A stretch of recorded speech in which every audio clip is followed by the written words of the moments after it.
మహాగణుడును మన రక్షకుడునైన మన ప్రభువైన యేసుక్రీస్తు వారి ప్రశస్తమైన నామంలో ప్రతి ఒక్కరికి మా హృదయపూర్వక వందనాలు తెలియచేస్తూ ఉన్నాను. ప్రియులరా, ఈ అనుదిన జీవవాక్యము ద్వారా దేవుడు మనతో మాట్లాడుతున్న దానిని బట్టి దేవునికే మహిమా ఘనత ప్రభావాలు ఆయనకే చెల్లునుగాక. దేవుడు మనలను ప్రేమిస్తూ తన కృప కనికరము మనపై చూపిస్తున్న దానిని బట్టి దేవునికి మహిమ ఘనత స్తోత్రాలు ఆయనకి చెల్లునుగాక. దేవుని వాక్యంలో నుండి మనం కొన్ని మాటలు ధ్యానం చేసుకుందాం. పరిశుద్ధ గ్రంథంలో నుండి సామెతల గ్రంథము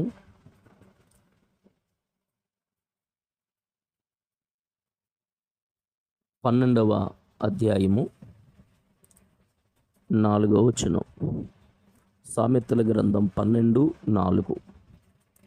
యోగ్యురాలు తన పెనిమిటికి కిరీటము, సిగ్గు తెచ్చున్నది వాని ఎముకలకు కుళ్ళు. యోగ్యురాలు తన పెనిమిటికి కిరీటము, సిగ్గు తెచ్చినది వాని ఎముకలకు కుళ్ళు. చదవబడిన ఈ లేఖన భాగంలో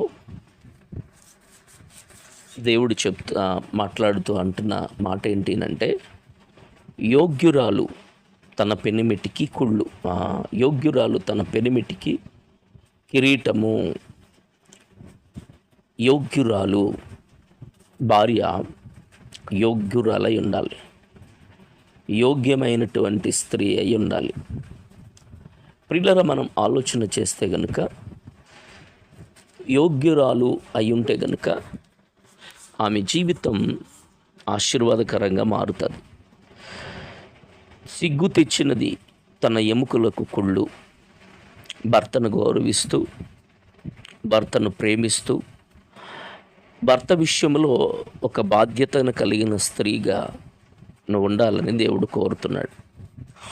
యోగ్యురాలుగా ఉండాలి, అయోగ్యురాలుగా ఉండకూడదు. యోగ్యురాలు తన పెనిమిటికి కిరీటం లాంటిదట. సిగ్గు తెచ్చిన వ్యక్తివైతే, అవమానం తెచ్చిన వ్యక్తివైతే, నీ భర్త ఎముకలకి కుళ్ళు లాంటి దానివి అని వ్యక్తివి అని దేవుడు మాట్లాడుతున్నాడు. ఈ రోజున యోగ్యత కలిగిన స్త్రీలుగా, భక్తి కలిగిన స్త్రీలుగా చాలామంది ఉంటున్నారు. కొంతమంది అయితే అలా ఉండడం లేదు. భర్తను అవమానపరుస్తూ, భర్తను నిందిస్తూ, ప్రియులరా భర్త గురించి చెడుగా మాట్లాడుతూ, చెడ్డ మాటలు చెబుతూ, కాబట్టి భర్తను చులకన చేసి మాట్లాడుతూ, భర్తకు అవమానం తెచ్చే స్త్రీలుగా ఈ రోజున చాలామంది ఉన్నారు. నువ్వెలాగున్నావు అనేది ఆలోచన చెయ్యి. యోగ్యురాలు బైబిల్ గ్రంథంలో ఒక ఆమె కనబడుతుంది. ఆమె పేరు రాయబడలేదు, కానీ ఆమెకున్నటువంటి గుణం, ఆమెకున్నటువంటి ఆ చక్కని గుణాన్ని దేవుడు రాయించాడు.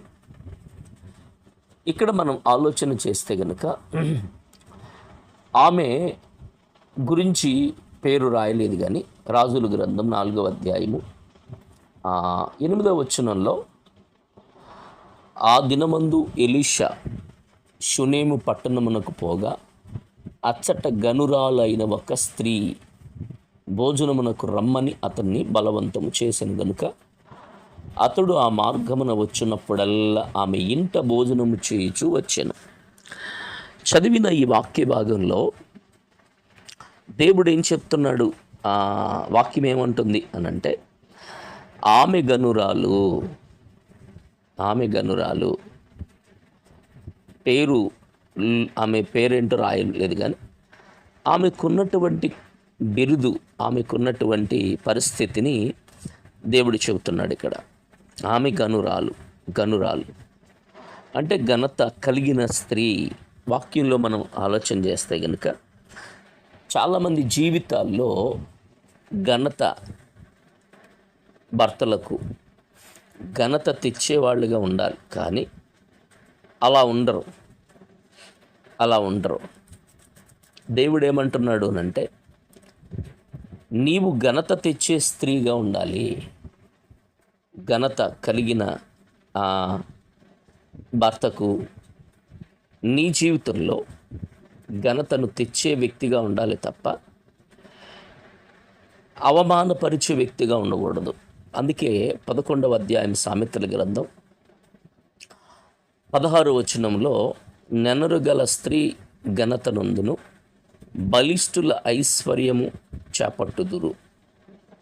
ప్రియులారా గమనించాలి, నెనరు కలిగిన స్త్రీ ఘనత నొందుతుంది అని.